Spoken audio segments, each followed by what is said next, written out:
Bueno, tengan todos un muy feliz sábado. Bienvenidos en esta mañana. ¿Cómo estamos? ¿Bien? ¿Sí? ¿Subimos la calefacción o estamos bien? Estamos bien, estamos bien. Bueno, el mejor calorcito de todos, ¿eh? Es el que traemos nosotros. Es el mejor de todos. Así que qué lindo que podamos hacer tanto en la casa de Dios en esta mañana. Quiero compartir con ustedes un versículo que se encuentra, en realidad, son 3 versículos. Números capítulo 6, versículos 24 al 26. Son versículos conocidos, ¿sí? Es la famosa bendición sacerdotal. Y dice, versículo 24, el Señor te bendiga y te guarde. El Señor te ilumine con su rostro y te conceda su gracia. El Señor te mire con agrado y te dé paz. Esa bendición sacerdotal se la daban Moisés al pueblo de Israel hace mucho tiempo atrás, muchos años. Pero esa bendición era para el pueblo de Dios, Israel era el pueblo de Dios. Nosotros somos el pueblo de Dios también, ¿o no? Amén por eso. Por lo tanto, esta bendición sacerdotal también es para nosotros hoy.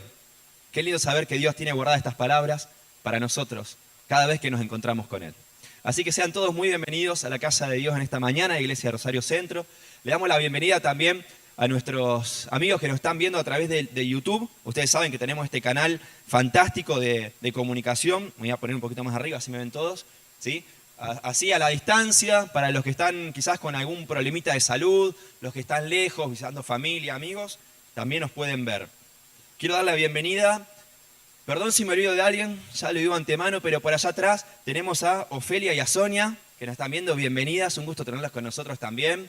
Tenemos a la familia de Marcos y de Julia, ¿sí? Bienvenidos chicos también, con todas sus hijas también, así que un gusto tenerlos con nosotros.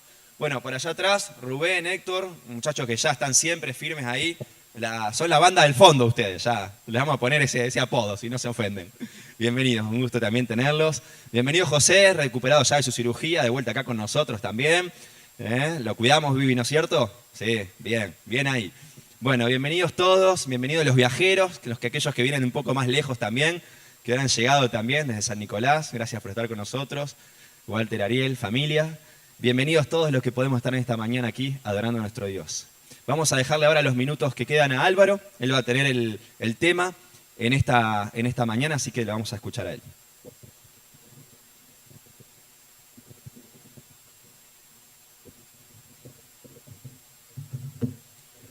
Feliz sábado para todos, ¿cómo están? Bueno, una alegría volver a estar acá por algunos eventos que estuvieron pasando últimamente. Ya tiene 4 meses el evento, así que bueno, hacía bastante que no me subía por acá, así que bueno, ya extrañaba, ¿no? Bueno, y el otro de 3 años y medio también es todo un evento, pero bueno, la verdad que muy contento. Y bueno, quería compartir con ustedes una meditación esta mañana y quería preguntarles si a alguien le suena el nombre de apellido Maldacena, nombre Juan Martín. Sí, a Edu estuvo informándose últimamente. ¿Sí? Juan Martín Maldacena. ¿Quién es Edu? Físico teórico. En Inglaterra. Sí. Juan Martín Maldacena. Buenos Aires. Acá, porteño le decimos nosotros. De 1968 nació. Tiene casi 60 años. Imagínense que esta persona trabajó acá en Buenos Aires durante mucho tiempo y de repente lo llaman de Londres, le dice, estamos en una investigación muy grande, venite. ¿Saben qué cargo ocupa hoy Juan Martín? El cargo que tenía ni más ni menos que Einstein en su momento. ¿Sí? El mismo cargo que ocupaba Einstein. ¿Y saben qué está estudiando? Lo mismo. Está estudiando la teoría de Einstein. Pero descubrió algo que dice que probablemente vaya a ganar el próximo Nobel de Física. ¿Sí? Él está uniendo la teoría que hizo Einstein, que es súper compleja, la conocen como la teoría de la relatividad, algunos escucharon el nombre, y está uniendo otras teorías que es todo lo contrario. No lo gigante y lo espacial como lo de Einstein, imagínense como las leyes del espacio lo de Einstein, la velocidad de la luz, todo, cosas infinitamente grandes con lo infinitamente chiquito, que es el mundo cuántico. ¿Escucharon alguna vez la palabra cuántica? Todo lo muy chiquitito, lo muy, muy chiquitito.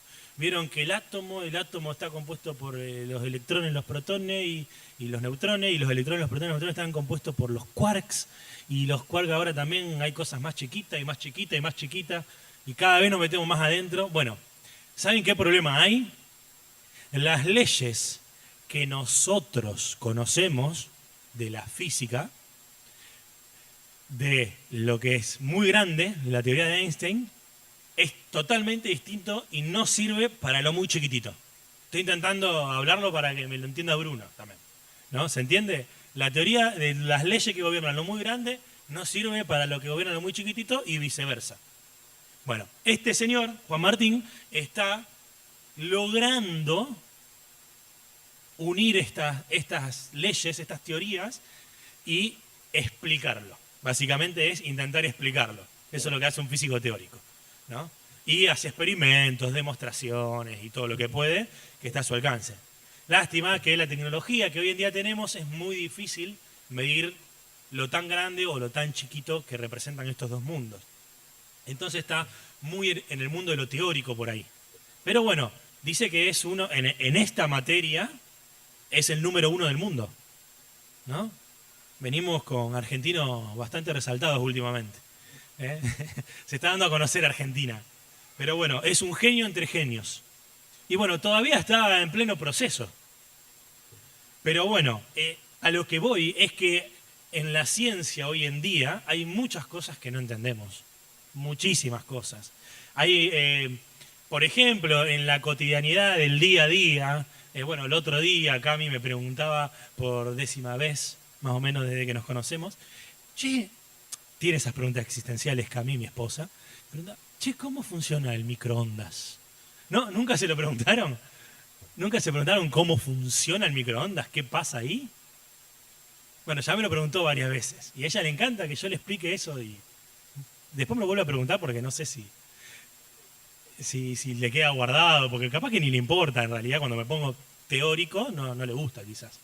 Pero es asombroso el mundo de la física. Y hay muchas cosas que están alrededor nuestro, que están funcionando como este micrófono inalámbrico, y que vos decís, che, pero ¿cuánta tecnología y cuánta ciencia hay en esto, no? Porque es asombroso. Para alguien que quizás estudia la materia puede ser muy simple, ¿no? Pero para nosotros, quizás que no somos de estudiar eso, puede ser todo un casi milagro, por así decirlo. Algo asombroso, ¿no? Decís, wow. O qué simple, mirá, las microondas son ondas que son las mismas que la del sonido, pero que lo único que hacen es manejarle la amplitud de onda. Y listo. Punto, se terminó. La onda del microondas, ustedes saben, la palabra micro sí le suena, ¿no? Micro. Bueno, es chiquitito, a la -3. Vamos a decirle cuando le vas 10 a la -3. ¿Lo ubican? Bueno, eso, es la longitud de onda, por eso microondas. Se terminó, no hay más ciencia. Y es la misma onda que una radio del auto, la radio AM. La longitud del radio de la radio AM, la longitud de onda, es la más grande de todas casi, o sea, de las que conocemos así normalmente, tiene casi 1 metro de longitud de onda. ¿No? 1 metro, imagínense. Le hago el dibujo de la onda, para los que entienden, ¿no es cierto? Y bueno, y cada cosa tiene su explicación y quizás no es tan maravilloso, pero no es tan maravilloso cuando lo entendemos o cuando alguien nos lo explica. Pero si nosotros tenemos que saber o deducir eso, sería imposible, ¿o no? Ahora viene fácil, porque a mí me viene un libro, me meto en YouTube, me lo explica, me hacen dibujitos, inteligencia artificial, me tiran un videíto, ya es, ¿no? Pero la persona que lo descubrió, ¿cuántos siglos / milenios estuvimos para descubrir cosas hoy? Que dice, bueno, no es tan complicado. Preguntarle hace 1000 años si no es tan complicado saber cómo funciona un micrófono inalámbrico, ¿no? Imagínate. Pero sí, es el mundo que nos rodea, está lleno de leyes físicas. La definición de las leyes es, una ley física es una regla o principio científico que describe cómo se comporta la palabra clave naturaleza. Naturaleza. ¿Quién creó la naturaleza? Dios. ¿Y quién creó las leyes? Dios. No nos cabe duda. Está bien. Vamos a tomarlo como una afirmación y como también una base a nuestro estudio que vamos a seguir para adelante. Ahora, ¿se pusieron a pensar por qué existen estas leyes? Yo sé que por ahí, no, bueno, las necesitamos para vivir. Lo primero que piensan o lo que me quisieran contestar es ya gritando así. Claro, sí, perfecto. Pero ¿por qué? Cada una. ¿No? Una pregunta un poco existencial parece, ¿no? ¿Por qué existen todas estas leyes? ¿Qué hacen? Nos ordenan, nos organizan, nos ponen en nuestro lugar. Y todo tiene una explicación, ¿no? Quizás no humana, pero todo tiene que tener una explicación divina, aunque sea. Pero ¿qué pasa cuando en ciertos lugares, como en la Biblia, comenzamos a ver y a notar que un montón de veces todo esto que estamos hablando de las leyes físicas que gobiernan el mundo parece no cumplirse? ¿No? ¿Cómo le llamamos nosotros así a viva voz cuando vemos que se rompe una ley de la naturaleza y pasa algo asombroso? Es un milagro. Vemos milagros, un milagro. ¿Cuál es la definición de milagro? Algo que no debería poder pasar, ¿no? Este piano no debería poder salir volando de acá e irse por la puerta. Y no va a pasar, calculo. Pero sí, sería un milagro porque está la ley de la gravedad. Ahora sí le voy a pedir a Charlie que pongamos el PowerPoint. Y sin embargo, todo esto para nosotros es algo muy común. Las leyes físicas, fíjense a grosso modo, las del movimiento universal, las leyes más básicas de la física mecánica. Newton, la de la gravedad, la segunda. La tercera, conservación de la energía. La de Arquímedes, puse ahí 4 o 5 como para mencionar algo. Que si vos te metes en una bañadera con agua, va a salir la misma cantidad de agua que el volumen de tu cuerpo. Esa es la manera más fácil de explicarlo. Después la de la relatividad de Einstein, como puse una como porque la mencioné por Maldacena, que sabemos que es muy difícil explicarla y no tiene sentido, ¿no? Ponernos nosotros a estudiar eso, porque aparte es una teoría. Pero bueno, ahora, ¿qué podemos decir de los milagros en cuanto a Dios? Dios, cuando hace milagros, ¿está sometido a las leyes que Él creó? ¿Está saltando las leyes? ¿Está manipulando sus propias leyes? ¿O simplemente las está usando de una manera que nosotros no conocemos? Ahora sembré un montón de dudas. Pero bueno, a eso vengo. Saben que hay varios teólogos y pensadores a los que les gusta investigar y escuchar y leer. Habrán visto por ahí, escuchado o escuchado mencionar, aunque sea de otra persona, que les gusta pensar que estas leyes Dios no las salta, sino que las utiliza, como decíamos que esta última opción que les daba, y que las puede manipular porque Él sabe y entiende cómo funcionan. Por ejemplo, Jesús camina sobre el agua. Milagro total, porque ¿qué otra persona caminó sobre el agua? Bueno, aparte de Pedro, ¿no? De los milagros bíblicos, excluyendo los milagros bíblicos. Nadie, ¿no? Porque es un milagro. Es un milagro. Y para los que me conocen de hace 20 o 30 años atrás, o de mi primer, segundo, tercer sermón, saben que a mí me encantaba cuando estaba en la facultad, 30 no, 20 años atrás, no soy tan viejo, che. Saben que me gustaba estudiar y comparar lo que estudiaba en la facultad de ingeniería un poco con lo que estaba en la Biblia, y me apasionó esa parte en su momento. Y me acuerdo que en un momento la discusión que había era, que la planteé un poco yo, porque me gustó una clase de física que tuve, y me planteé si Adán podía desplazarse sobre el agua. Y dice, ¿qué estaba pensando este pibe en la clase de física? Bueno, estábamos estudiando la tensión superficial del agua, una fórmula. Y yo, mientras que estudiaba la facultad y encima estudiaba la Biblia o leía los libros de Elena de White, se me mezcló todas las cosas y bueno, el resultado fue ese. Yo haciendo fórmulas para ver si Adán podía correr sobre el agua, si más o menos daban los números. Y se me reían, me gastaban, como se dice. Bueno, la conclusión es que para mí era teóricamente posible. ¿Sí? Loco, muy loco. Pero para hoy en día es una pavada pensar que una persona puede desplazarse sobre el agua con su propio cuerpo, ¿no es cierto? Pero en ese momento a mí teóricamente la fórmula me dio real, me dio posible. No sé si lo habrá hecho, pero bueno, es algo raro. Rodri se ríe porque se acuerda seguramente.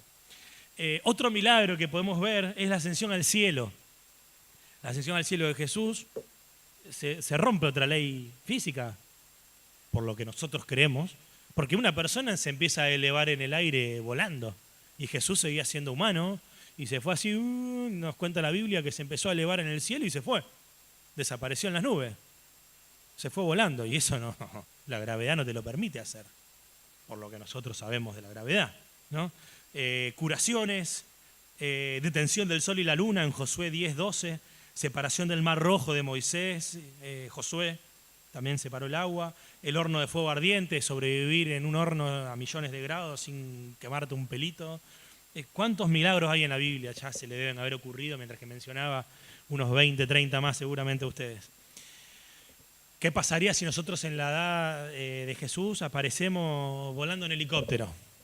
Que alguien aparece en la época de Jesús, año 20, caes con un helicóptero, esos chiquititos ahora, o los drones, un dron, ¿viste? ¿Vieron que ahora se ponen arriba de un dron las personas y se van manejando?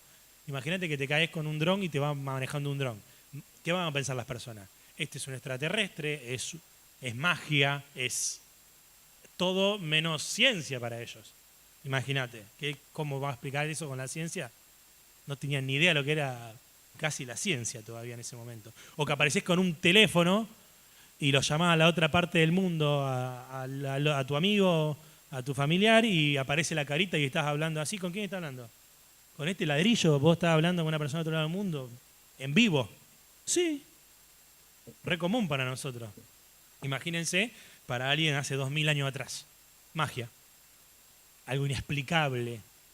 Un milagro, le llamarían los religiosos, ¿no?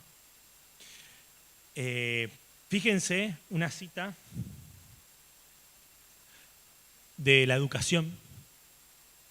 Tengo varias citas de Helen G. White, o Elena de White, como le solemos decir, que es una autora muy, muy conocida, adventista, que nosotros nos representa, una de las fundadoras de nuestra iglesia, y que para nosotros es muy importante porque creemos que lo que ella escribió coincide 100% con la Biblia y aparte tiene, ¿no es cierto?, el Espíritu Santo y la inspiración divina, creemos, en sus escritos.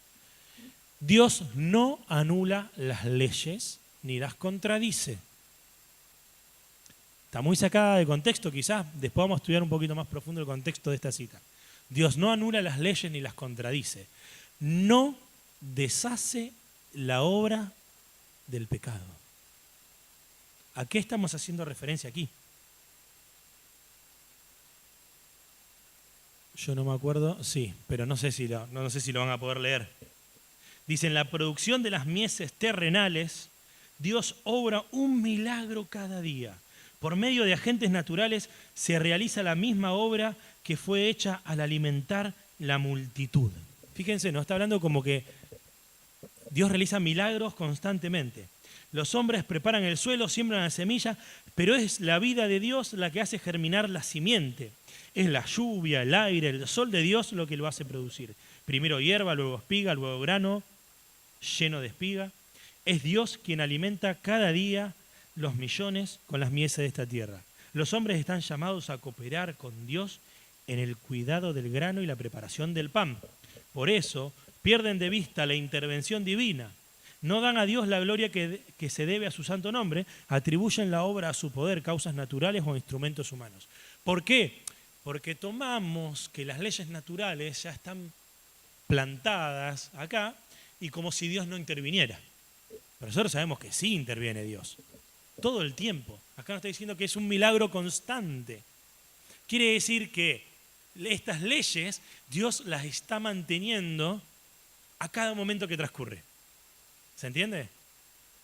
Por ejemplo, ustedes saben que la ley de la gravedad no tiene explicación. No se sabe por qué un cuerpo atrae a otro cuerpo. No se estudia, no sé si alguien lo está estudiando. Yo sé que no tienen respuesta. Un cuerpo grande como el planeta Tierra tiene gravedad y por eso las personas estamos paradas arriba y no salimos volando para el espacio. Pero ¿por qué un cuerpo grande tiene más gravedad y un cuerpo chiquito tiene menos gravedad? Nadie sabe. ¿Por qué las masas grandes atraen? No se sabe, no tiene explicación. Es un misterio. Bueno, nosotros sabemos que es Dios actuando para que eso sea así, o Él mismo lo esté haciendo constantemente, y todas las leyes que nosotros habemos estudiado en nuestras carreras y por donde pudimos haber estudiado, que se dan acá en el mundo, no aplican muchas veces fuera del mundo. ¿Ustedes sabían eso? Por ejemplo, la ley de Einstein, de la teoría de la relatividad, se llama teoría y no está bien demostrada porque son cosas como tan grandes. O sea, si algo alcanza la velocidad de la luz, se transforma en energía y deja de ser materia. Es muy difícil. Se están haciendo un montón de experimentos y te dicen, sí, logramos esto y te explican, pero está muy poco infundado, no sabemos. Incluso las leyes de Newton, las comunes, las más básicas, de una fuerza a otra fuerza, si igualás la fuerza no se mueve, si la fuerza es continua se acelera. Eso no, a niveles muy grandes no existe, es lo que estudia Maldacena. No cierra todo. Entonces tenemos que tener como fe en algo tan básico como que la gravedad existe. Yo tengo fe que hoy estoy parado sobre la Tierra y no voy a salir volando mañana para conocer la Luna, sin querer, ¿no? Es loco, pero lo damos por supuesto. O que yo tiro una semilla en la Tierra y va a crecer una plantita.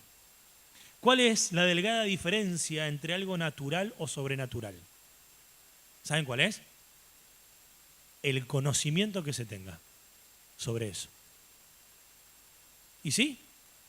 Porque si volvemos a que yo tengo un teléfono en el año 60 o el año 20, es algo totalmente sobrenatural, un milagro. Es así. Entonces, no se tiene conocimiento, puede ser algo sobrenatural. Se tiene conocimientos.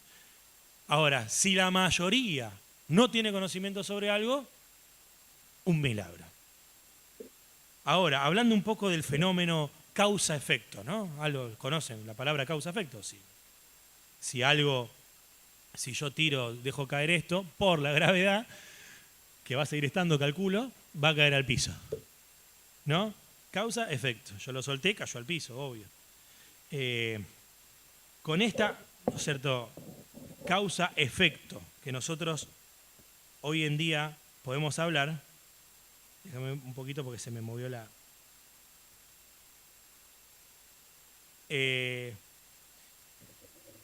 Dios nos da estas leyes para que nosotros podamos gobernar en el conocimiento que nosotros tenemos. Y nos dejó todo esto, estas leyes, que no solamente físicas, podemos hablar también de leyes de salud, como los 8 remedios naturales, que ¿qué pasa con la causa-efecto? Si yo no cumplo, vamos a decir mínimamente, leyes de salud, si como mal, no hago ejercicio, soy sedentario, no tomo luz solar, no tomo aire fresco, hablo de los 8 remedios naturales, que es por ahí la base de toda la salud. ¿Qué me va a pasar? Si no me cuido de tener un poco, aunque sea los 8 remedios naturales. Enfermo. Nos vamos a enfermar, causa-efecto. Entonces, Dios nos deja un montón de leyes que sabemos y que conocemos para que las apliquemos, para que después no tengamos un efecto negativo. Entonces, existen efectos negativos y efectos positivos también. ¿Qué nos dice Romanos 6:23? Un versículo muy conocido. Romanos 6:23. La paga del pecado es la muerte. Bueno, acá estamos hablando de una ley que no es física, no es de salud, es una ley espiritual. Si yo peco, la paga del pecado es muerte. Tengo que morir. Tengo que morir. Por cuanto todos pecaron fueron destituidos de la gloria de Dios. O sea, todos pecaron, la paga del pecado es la muerte, entonces todos tenemos que morir. Sabemos que gracias a Jesús, esto no necesariamente es así. La muerte que nosotros conocemos en la tierra no necesariamente es la muerte, lo que nosotros le decimos o bíblicamente le podemos llamar el descanso. La muerte en sí, definitiva, es algo que está en el futuro. ¿Sí? Nadie murió definitivamente todavía. Pero hay una causa-efecto. Hay ahí algo importante. ¿Habrán escuchado alguna vez por ahí que alguien dijo, mi hermano, Dios te ama mucho, pero tenés que afrontar las consecuencias de tus decisiones? ¿O no? Bueno, hay muchas veces que sí, que por más, si pecamos y tenemos consecuencias y después nos arrepentimos, quizás esas consecuencias pueden llegar a perdurar, aunque nosotros nos hayamos arrepentido. Y eso puede pasar. Y vamos a ver algunos ejemplos bíblicos de maldiciones o de personas que realmente la pasaron muy mal o que hicieron cosas muy malas, y después vamos a ver qué pasó con sus vidas. Primero vamos a ver a Leví y Simeón.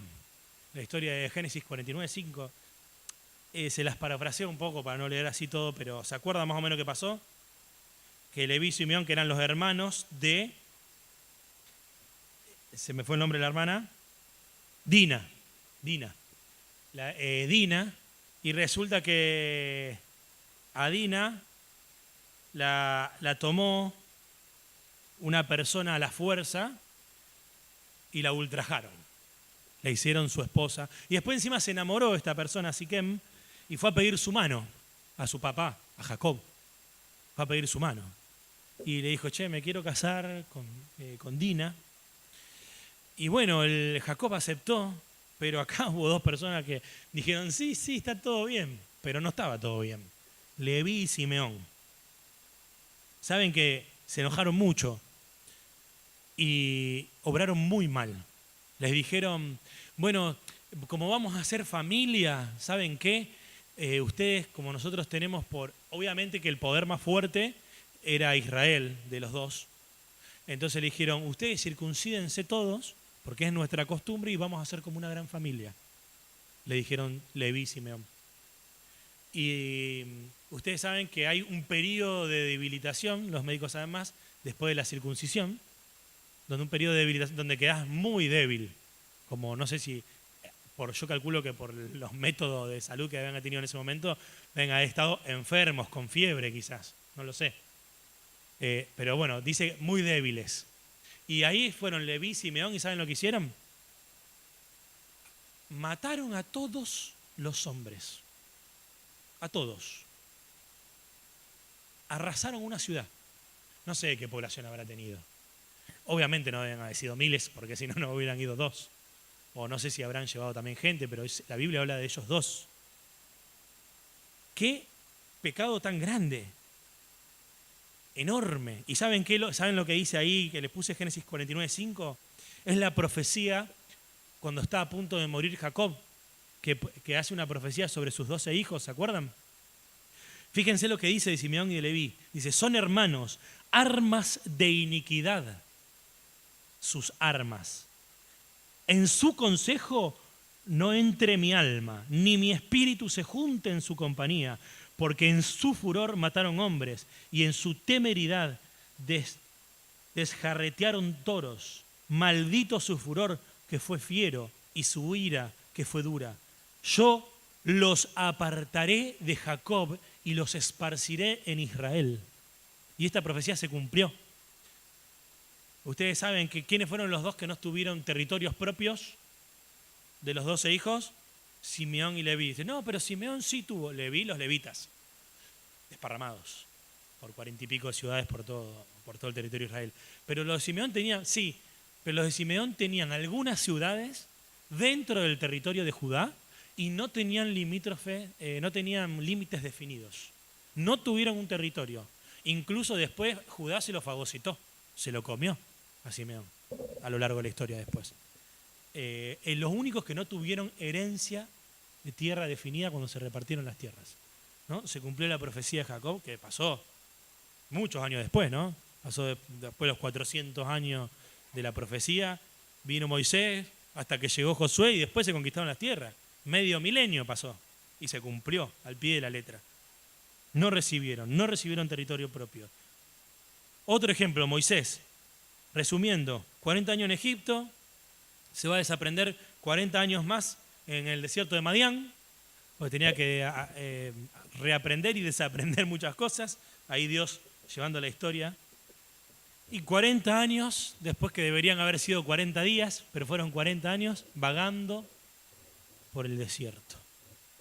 Y se acuerdan que era, como dice la Biblia, duro de cerviz el pueblo de Israel en el desierto, ¿eh? por no decir otra palabra, eran tercos, eran duros, ¿no?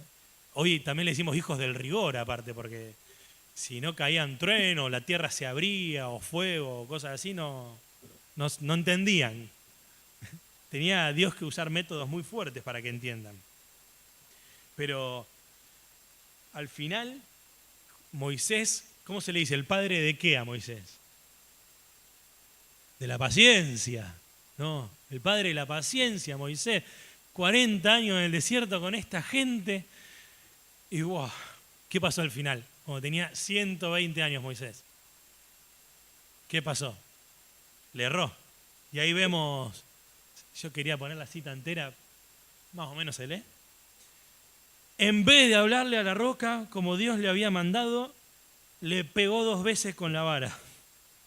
Cuando se arrogó la responsabilidad de acusarlos, contristó al Espíritu de Dios y le hizo daño al pueblo. ¿A quién le hizo daño? Moisés le hace daño al pueblo cuando golpea la roca. ¿Cómo? ¿Por qué? Evidenció su falta de paciencia. Pero pará, acabamos de decir que el padre de la paciencia, de la mansedumbre era Moisés. Y ahora dice, evidenció su falta de paciencia y de dominio propio. Moisés demostró que desconfiaba de Dios al herir la roca por segunda vez. Se destruyó el significado de la bella figura de Cristo. Por cuanto no creísteis en mí para santificarme delante de los hijos de Israel, por tanto no entraréis con esta congregación en la tierra que les he dado. No, Señor, pero es lo que estoy esperando hace 40 años. Estoy vagando en el desierto con estos desagradecidos, estos millones de desagradecidos, para entrar ahora en la tierra prometida y ahora les pego 2 veces una piedra y me quedo afuera. No, me matás. Es lo único que quiero. Por eso estoy vivo con los 120 años en el vigor de la salud, como dice, que dice que tenía 120 años y tenía muchísima salud, Moisés. Pero sí, no entraréis con esta congregación en la tierra que les he dado. Juntamente con el rebelde Israel, habrían de morir antes que se cruzara el Jordán.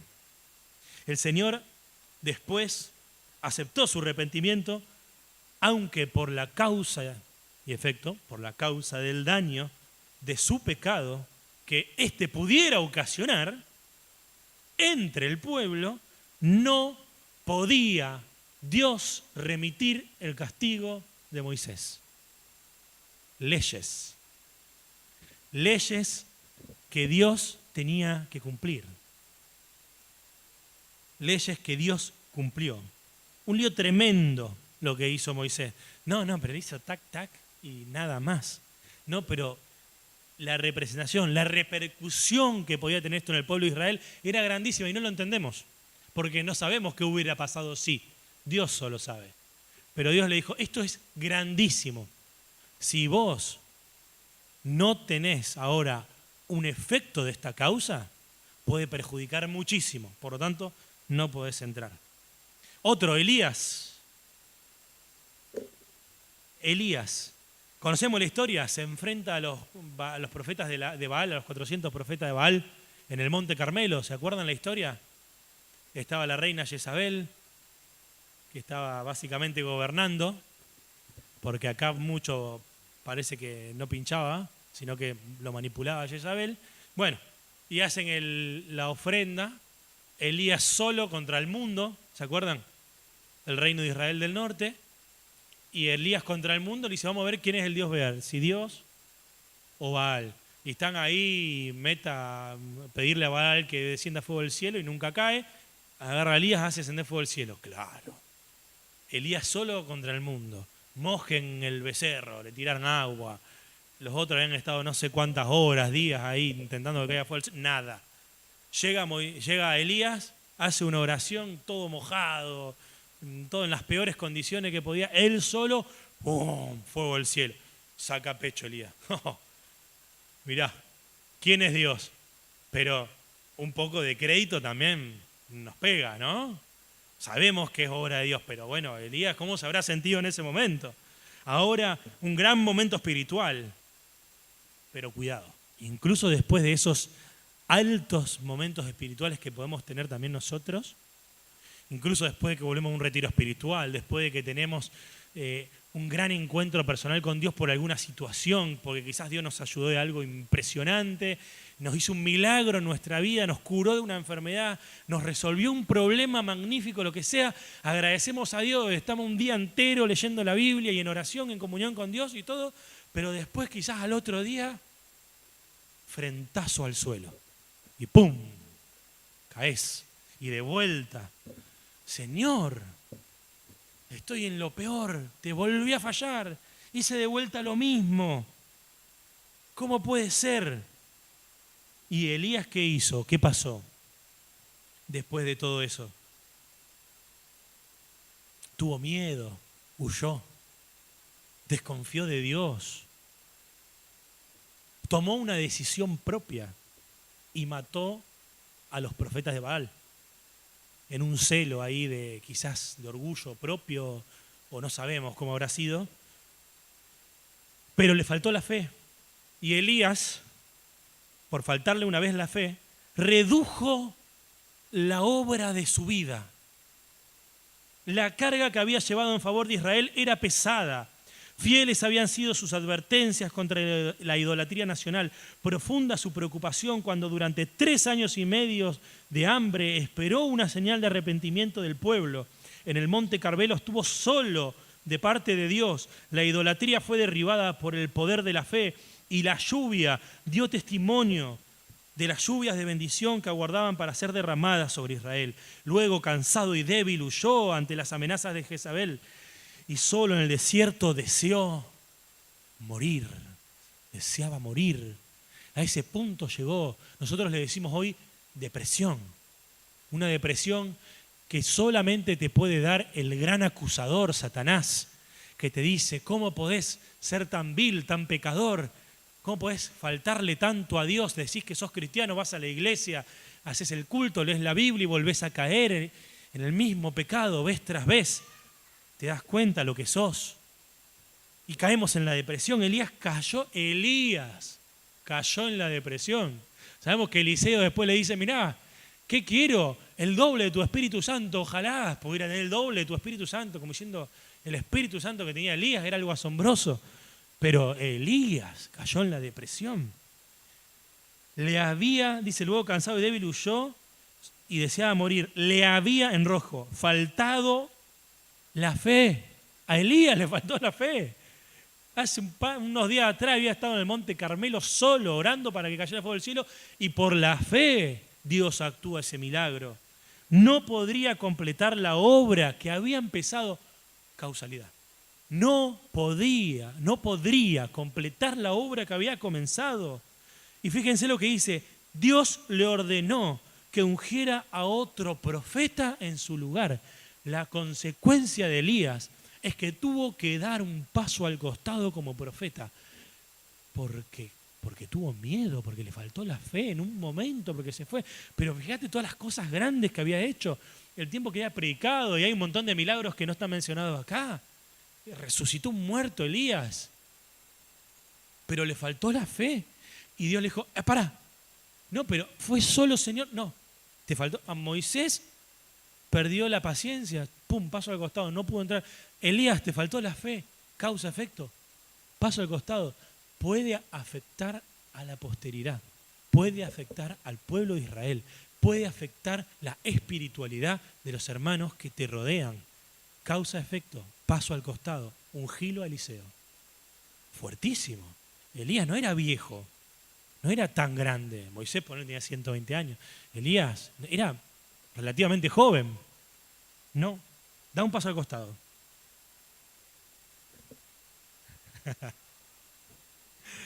No voy a repetir lo que dijo Miguel. Pablo, el profeta, el apóstol Pablo, también fue profeta. Una de las más trágicas, uno de los más trágicos errores de la iglesia apostólica, que era ¿cómo, ustedes saben el nombre de las 7 iglesias? La primera iglesia, ¿cómo se llamaba? Éfeso. Claro, Éfeso, la primera iglesia, esta iglesia apostólica, en el tiempo es considerado el momento de la iglesia apostólica, después de la muerte y resurrección de Jesús. Y en Apocalipsis hablan muy bien de la iglesia de Éfeso, ¿no? Y hace una referencia de que eran muy, muy fieles. Pero ahora habían cometido un error tragiquísimo, que me voy a empezar a apurar un poco. Fue tan grave el error que lo que hicieron fue que Pablo terminara preso y que no pudiera seguir con sus viajes misioneros. ¿Ustedes saben de la importancia de Pablo con los viajes misioneros? ¿Se acuerdan? Él iba, visitaba, plantaba iglesias, mandaba cartas, los mantenía, los exhortaba. Lean el Nuevo Testamento, a la mitad la escribió Pablo. Muchísimo. Y el comienzo de su ministerio, lo grandioso que fue, ¿no? Cuando era Saulo de Tarso y después pasó a ser el Pablo, el famoso discípulo de Dios. La iglesia estaba dividida con las costumbres judías en ese momento porque no sabían si todos los judíos, cuando se cristianizaron, no sabían si iban a seguir los judíos con todas las leyes judías o no, y un montón de gentiles, vamos a decir gente no judía, que se convertía también al cristianismo y dice, pero a mí qué me importan las costumbres judías. Entonces teníamos de los dos lados y ahí había una pelea, ¿saben? ¿Se acuerdan? Pedro y Pablo. O vamos a decir, la mayoría de los discípulos contra Pablo. Querían que se sigan todas las costumbres judías. Milenios de historia, de cultura. Y contra Pablo, que decía, no, pará, tranquilo. Muchas cosas se cumplieron, no hace falta. La circuncisión, no, ya está. Ya está la circuncisión. Ahora nos bautizamos en el nombre de Cristo, somos cristianos, seguidores de Cristo, creemos en Jesús. Salvación por la gracia. No, pero todos los ritos del santuario, nosotros todos los años íbamos el Yom Kippur, el día de la expiación, a Jerusalén, al santuario, era todo un evento. Hace milenios, miles de años que venimos haciendo esto. Sí, pero ya está. No, ¿cómo que ya está? Lo hicimos hasta hace un par de años, Jesús vino, lo hizo. Sí, pero Jesús cumplió la profecía. Y ahí había una pelea gigante. ¿Y saben qué? Cuando Pablo fue a Jerusalén, llamado al concilio, le dijeron, che, pero en vez, vamos a hacer algo, y fíjense la cita que les voy a leer, pero en vez de lograr el propósito deseado, sus esfuerzos de conciliación solo precipitaron la crisis. Apresuraron sus predichos sufrimientos y la separación de sus hermanos, de modo que la iglesia quedó privada de uno de sus más fuertes pilares, Pablo. Y los corazones cristianos de todas partes se llenaron de tristeza. Ahí en Hechos 21 está la historia. Acá yo tengo un par de versículos donde explica que le hicieron hacer algo a Pablo, que le hicieron hacer unos ritos a Pablo, le hicieron pelar a unas personas, hacer un rito de purificación, y fue al templo. Entonces como que él mostró, y eso estuvo mal, porque Pablo profesaba otra cosa, pero para apaciguar se dejó llevar por lo que le habían dicho los miembros ahí de la iglesia apostólica de ese momento, y fue y lo hizo, y eso terminó y desencadenó en lo peor, que era Pablo preso, Pablo no pudiendo ir a visitar y a predicar por todo el mundo. Y ahora vuelvo a la cita, quería contarles ese contexto, si lo quieren leer después con detenimiento, está en Hechos 21. Dice que la iglesia quedó privada de uno de sus más fuertes pilares y los corazones cristianos quedaron en tristeza. Ahora estaba en la cárcel y sabía que sus enemigos, impulsados por su extrema maldad, recurrirían a cualquier medio para matarlo. ¿Podía ser que hubiera terminado su obra por las iglesias y que entraría ahora en ellas lobos rapaces. La causa de Cristo estaba muy cerca del corazón de Pablo. Y con profunda ansiedad pensaba en los peligros de las diseminadas iglesias expuestas a las persecuciones.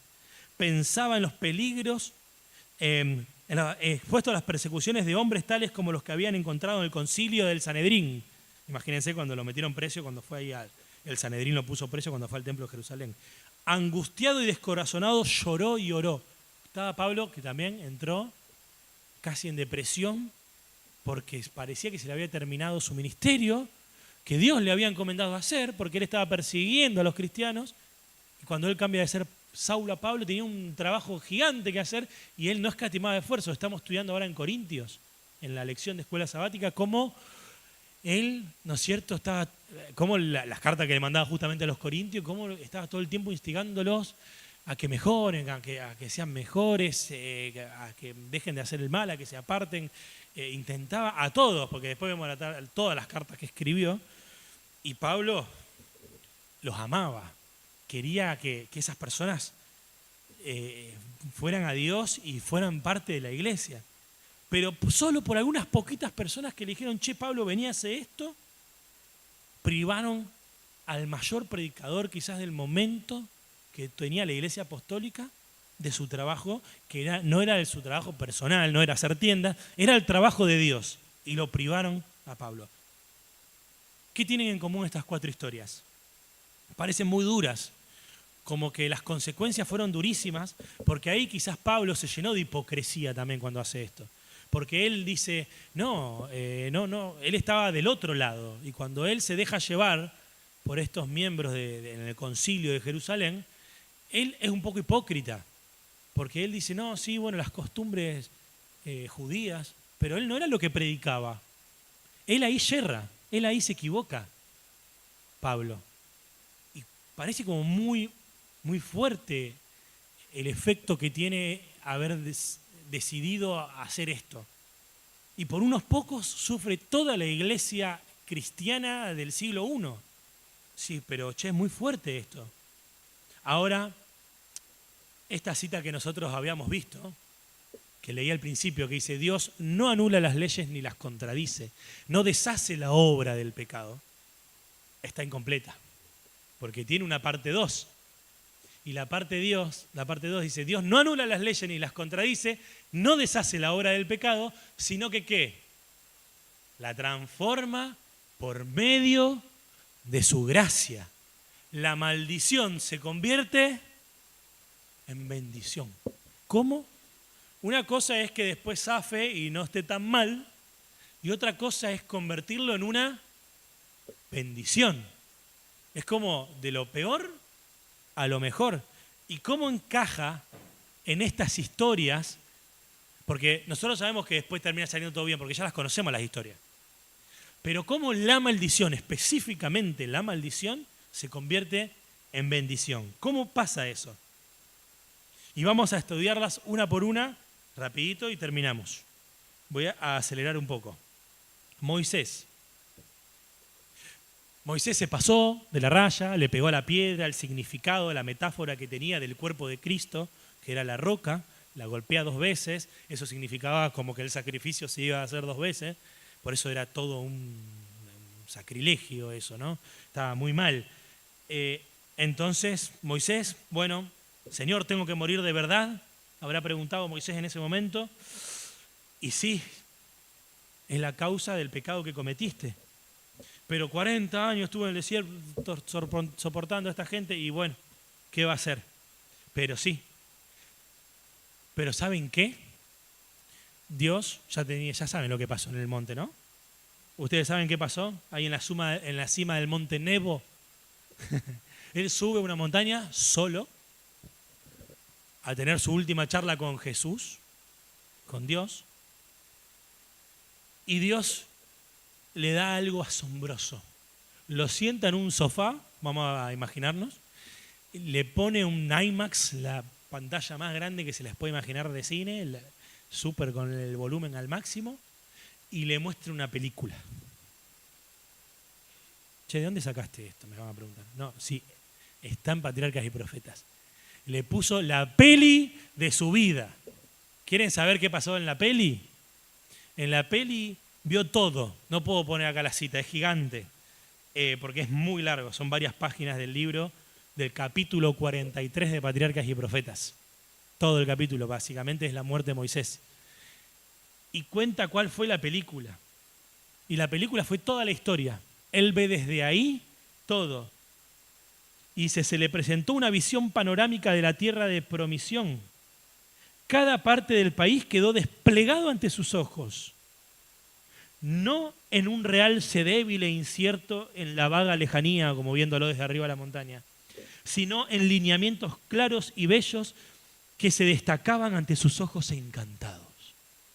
Cuán insignificantes le parecían las pruebas y los sacrificios de su vida cuando los comparaba con los del Hijo de Dios.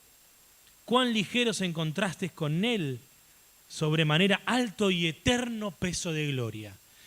Vio todo lo que iba a pasar, todo, así como, no sé en qué nivel de resumen, o si no resumió mucho, y habrá estado muchas horas quizás ahí, o días, no lo sabemos. Vio toda la historia de la humanidad, incluso hasta que todos los salvos lleguen al cielo. Incluso vio cuando Jesús, después de morir, subió al cielo, que le abría la puerta de los cielos. ¿Saben quién le abrió la puerta de los cielos a Jesús cuando entró? Moisés. Lo dice ahí en la cita, capítulo 43, Patriarca y Profeta. Él se vio a él mismo abriéndole la puerta de los cielos a Jesús después de resucitar.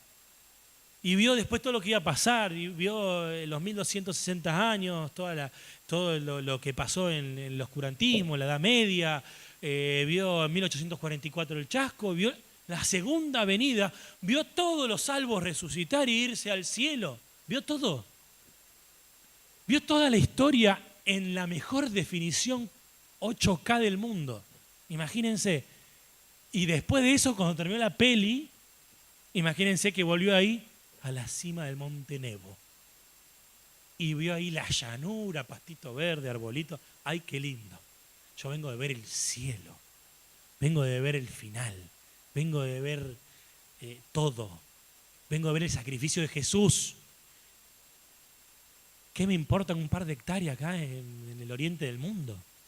No tiene sentido. ¿Y qué pasó ahí? Dios le vedó la entrada a Canaán para enseñar una lección que nunca debía olvidarse. ¿Estoy bien? Sí. Claro, está ahí muy chiquitito. Dios le vedó la entrada a Canaán para enseñar una lección que nunca debía olvidarse, a saber que Él exige una obediencia estricta y que los hombres deben cuidar de no atribuirse la gloria que pertenece al Creador. El último párrafo estoy leyendo, voy por la mitad. No podía conceder a Moisés lo que pidiera al rogar que le dejara participar de la herencia de Israel, pero no olvidó ni abandonó a su siervo. El Dios del cielo comprendía los sufrimientos que Moisés había soportado. Había observado todos los actos de su fiel servicio a través de los largos años de conflicto y prueba. En la cumbre de Pisga era la región allá abajo, el monte Nebo. En la cumbre de Pisga, Dios llamó a Moisés a una herencia infinitamente más gloriosa que la Canaán terrenal. Y sabemos que le pegó un cabezazo a la piedra porque murió Moisés, pero inmediatamente después, o un tiempo después, resucitó. Y leemos en el libro de Judas que Miguel contendió contra Satanás por el cuerpo de Moisés, pero le dijo: estás muy por debajo de tu liga, a mí no me importa lo que vos digas, yo me lo llevo. Y se lo llevó. Y Moisés después de ahí vio todo desde arriba. Y lo vio todo y vio toda la historia y estuvo ahí. Y el resultado de la causa, del efecto de su pecado, no se movió.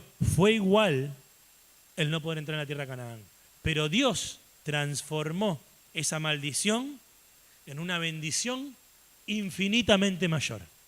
Infinitamente mayor, ¿no? Imagínense si Dios le hubiera dicho eso antes a Moisés. Quizás no se lo dijo hasta el último momento como para darle la sorpresa, ¿no?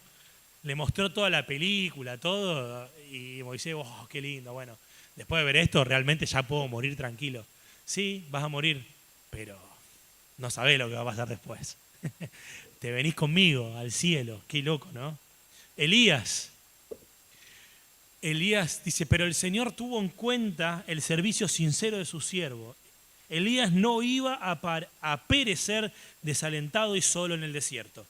No le tocaría descender a la tumba, sabemos que Elías no descendió a la tumba, sino subir con los ángeles de Dios a la presencia de su gloria. Estos casos, y habla en plural, porque también habla de todos estos casos, declaran lo que algún día, esta cita sale de la educación, por eso del capítulo 16 de la educación,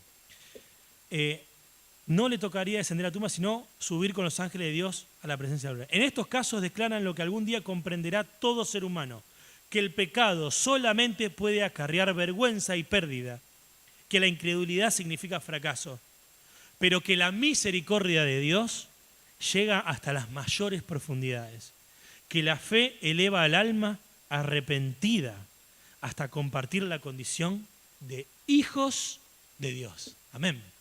¿No? Qué lindo, hasta ser hijos de Dios. En el caso de Moisés le pidió entrar y no pudo. Y Elías le pidió morir y tampoco pudo. Elías pidió morir y no se lo concedió, no murió.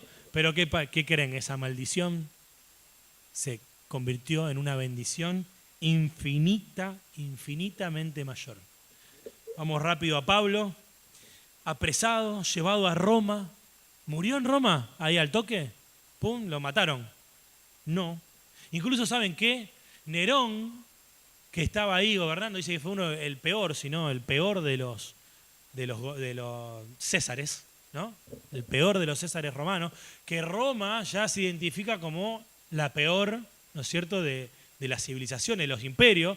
En Daniel está descrita como una terrible bestia de hierro, con los dientes de hierro que desmenuza todo a su paso. Bueno, el peor de lo peor de lo peor, ¿quién era? Nerón, que incluso Elena de White habla de Nerón pestes en su libro. Ya está para abajo. ¿Y saben qué? Nerón lo perdonó a Pablo y lo liberó cuando llegó a Roma. ¿Sabían? ¿Se acuerdan la historia? Qué loco, ¿eh? Pues sabemos la lucha que hizo Nerón contra los cristianos. La sangre que derramó. Pero lo primero que pasa es eso. Y después de eso, sí, hay un problema, porque Nerón quema Roma, hay un montón de problemas, un poco de historia.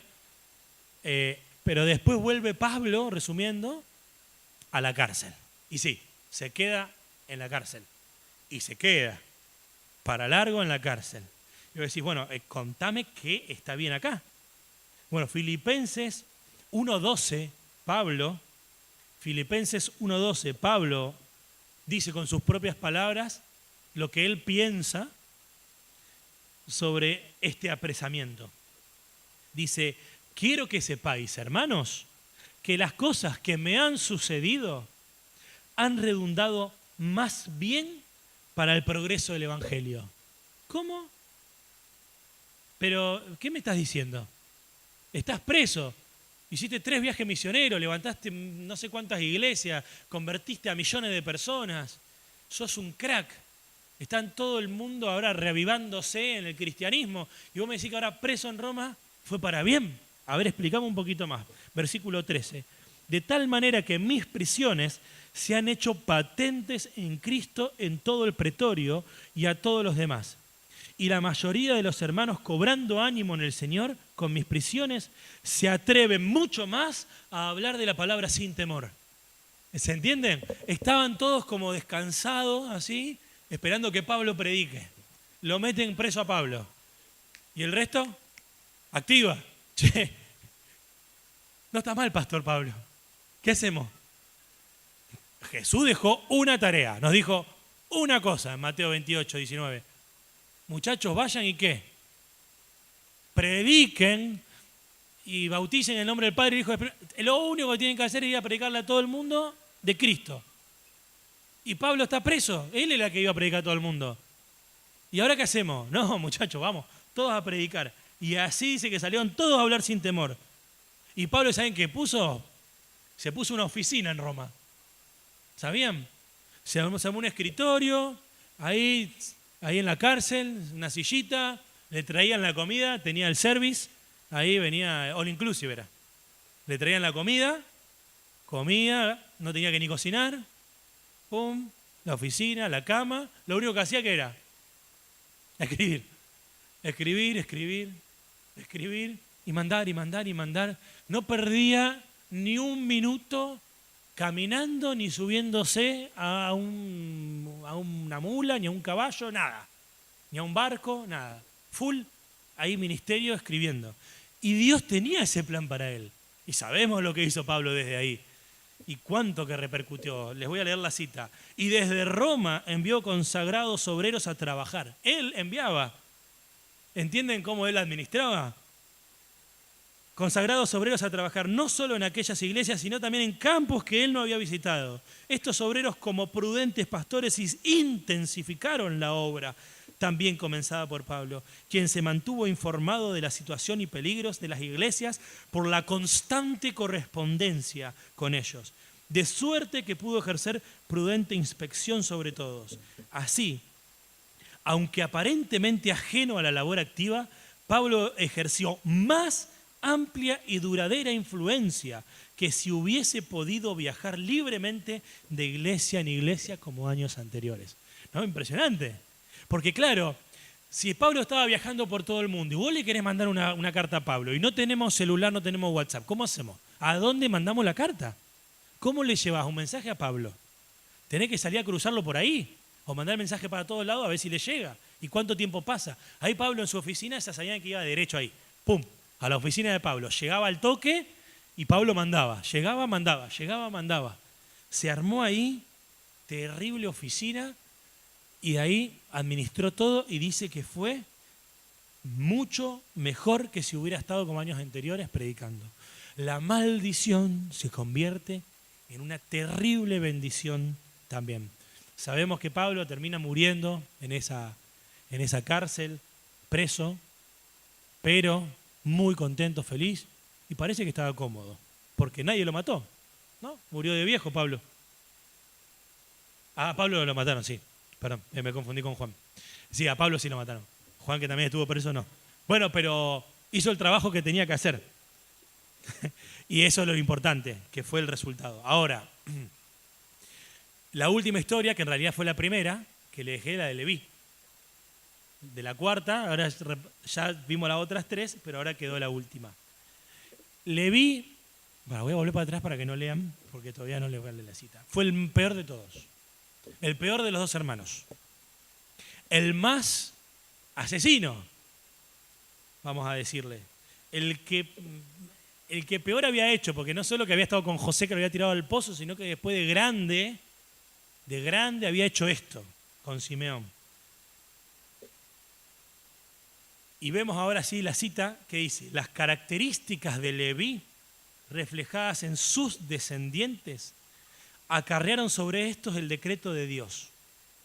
Los apartaré en Jacob. Jacob es Israel, ¿no? Los apartaré en Jacob, o sea, los apartaré en Israel. Y los esparciré en Israel. Pero el arrepentimiento dio por resultado la reforma. Y mediante su fidelidad a Dios, en medio de la apostasía de las otras tribus, la maldición se transformó en una señal del más alto honor. Fíjense, ¿no? ¿Cómo se transformó? ¿Y cuál fue este más alto honor? ¿Saben que Leví, en la historia que después pasa en la época de Moisés, cuando todos se corrompen, ¿se acuerdan ahí en Cades Barnea? Antes de la supuesta primera entrada a Canaán, hay una apostasía, la apostasía de Israel. ¿Se acuerdan la historia? Bueno, básicamente Israel tendría que haber entrado 40 días después de haber salido de Egipto en Canaán. Y entraron 40 años después. Bueno, fue por esto. ¿Quiénes fueron los primeros que se plantaron ahí y estuvieron de parte de Dios y lo acompañaron y lo apoyaron a Moisés? ¿Sabes quiénes fueron? Los levitas. Los levitas. Por eso dice que la maldición se transformó en una señal del más alto honor. En Deuteronomio 10:8 dice: en aquel tiempo apartó Jehová la tribu de Leví para que llevase el arca del pacto. Qué tarea, qué trabajo. Importante. Eran los que más cerca estaban de Dios. Que en ese momento encima, o sea, de Dios físicamente, ¿no? Porque estaba la presencia de Dios literal. Para que estuviese delante de Jehová para servirle y para bendecir en su nombre hasta hoy. Malaquías 2, 5 y 6 nos dice: mi pacto con él fue de vida y de paz. Se las di para que me temiera y tuvo temor de mí y ante mi nombre estuvo humillado. Fíjense el arrepentimiento. En paz y en justicia anduvo conmigo y a muchos hizo apartar la maldad. Leví, causa-efecto, no recibió la herencia, pero recibió 48 ciudades, que era un número bastante grande, diseminadas por toda la tierra. Y en el caso de esta tribu, sin embargo, su fidelidad a Jehová, cuando las otras tribus apostataron, mereció que fuera apartada para el servicio sagrado del santuario, y de esa manera la maldición se transformó en bendición, ¿no? De acá, de esta cita, ¿no es cierto?, es todo lo que venimos hablando. La maldición se transformó en bendición. A veces, hermanos, el que tiene el peor carácter, quizá el más explosivo, el más sanguíneo entre nosotros, o nosotros mismos, ¿no? Podemos ser incluso los más fieles. Otros caen, a veces caemos en pecados tremendos.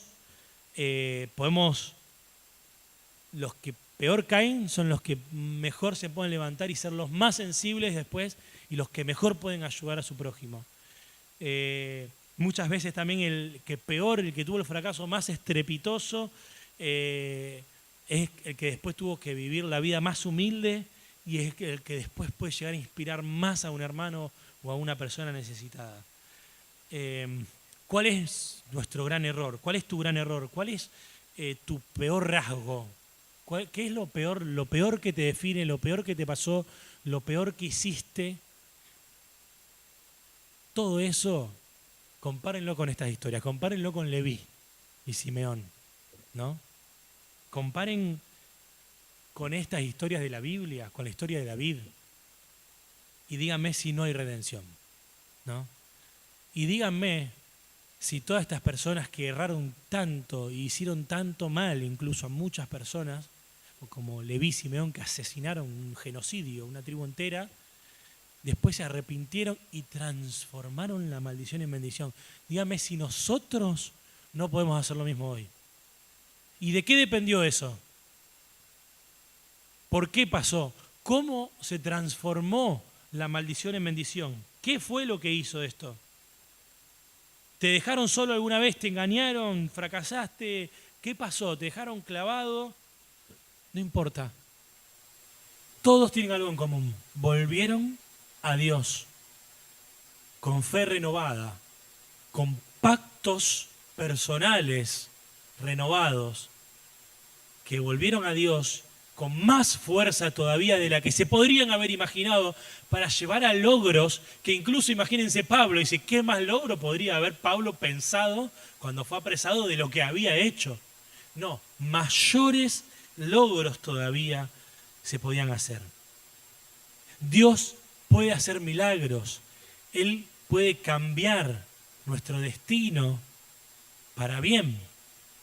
Y ese milagro, esa ruptura de ley que nosotros podemos estar viendo, esa quizás ley natural, esa causa-efecto que estamos viendo, Dios la transforma para bien y hace que sea una bendición para todos los que nos rodean.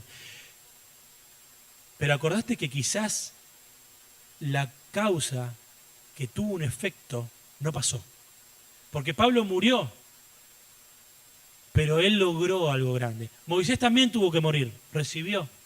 Elías también recibió su consecuencia de pecado. Él tuvo que ceder y tuvo que venir a Eliseo. No le va a haber gustado nada, quizás, no sé. Y encima quiso morir y no pudo. Pero Dios transformó todo en bendición. Dios no siempre anula sus leyes. Delante de todo el universo, Él respeta sus reglas de combate. se compromete un día y lo sigue haciendo, no las contradice. Dios no puede quebrar nuestro libre albedrío, está jugando con las reglas correctas. Satanás sí rompe las leyes y no respeta nuestro libre albedrío. Pero Dios no, Dios es amor, no lo puede hacer por esencia. No son buenas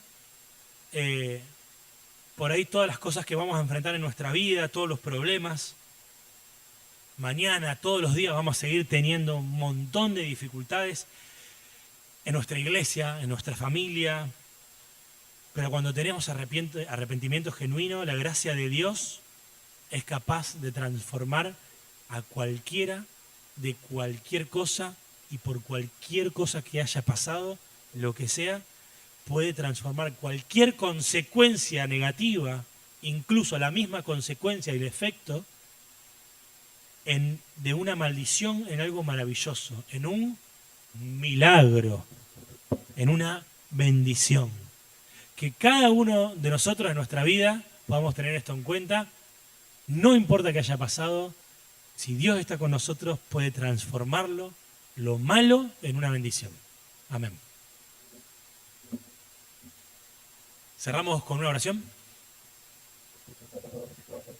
Querido Padre, gracias porque podemos, Señor, estudiar tu palabra, porque en la Biblia es algo tan magnífico, tan grandioso, también en los escritos de Espíritu y Profecía, nos das tanta fe para poder aumentarla, porque justamente la fe aumenta con el estudiar tu palabra, Señor, y sabemos que la tenemos la libertad de estudiarla, tenemos la posibilidad de hacerlo, tenemos la facilidad de predicar que no tenían en otros momentos, Señor.